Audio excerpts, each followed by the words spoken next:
ئەم کەسانەی کە ڕەدیان لە مەدخەلەکان بەتایبەتی کە ڕەدیان لە سەید قوتب داوەتەوە نقاتێکیان لە عولەماکانیانە وەرگرتو نقطەکە خۆی مجەزەئە یعنی خۆی بەشێکیان لە کتێبەکە وەرگرتووە و تەواو نەهاتۆ تۆ کتێبەکە هەمووی بخوێنێتەوە خاصەن ئەم معالم في الطريق معالم في الطريق خلاصەی ئەفکاری سەید قوتب ڕەحمەتی خوای لێ وەختێکە ئەو باسی کۆمەڵگەی جاهیلیەکە بۆ نمونە ئەو باس لە کۆمەڵگەی جاهیلیەکە ئەفەرمێ ئایا کۆمەڵگەی جاهیلی چییە ئەمە لە لاپەڕە 143 مەشخەڵی ڕێی خوێن پرۆگرامی ئیسلامی لە ڕوبەڕووبوونەوەی ئەو کۆمەڵگە جاهیلەتانەیە چۆنە یعنی یەکەم کە ئێمە دینەکە ئومەتەکەی پەروەردە کردووە ئەنجا ڕوبەڕووی جاهیلەتەکە وەستاوینەتەوە جاهیلەتەکە خۆی چییە تابی گۆڕین وە شێوازی گۆڕین و چۆنێتی و ئامێری گۆڕانکاریەکەشمان چی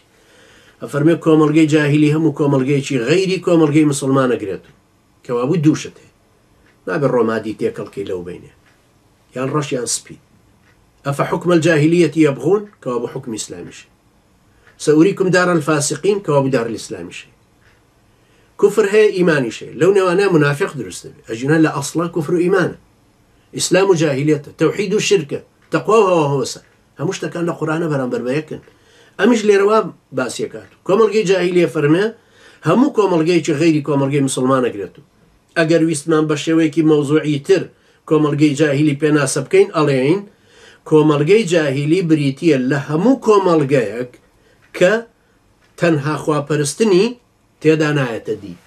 لە بیر و باوەڕیا لە دروشمی پەرستنیە لە یاسا و شەریعەتی ئەمەیە خۆڵاسەی ئەفکاری سەید قوتب ڕەحمەتی خوای لێ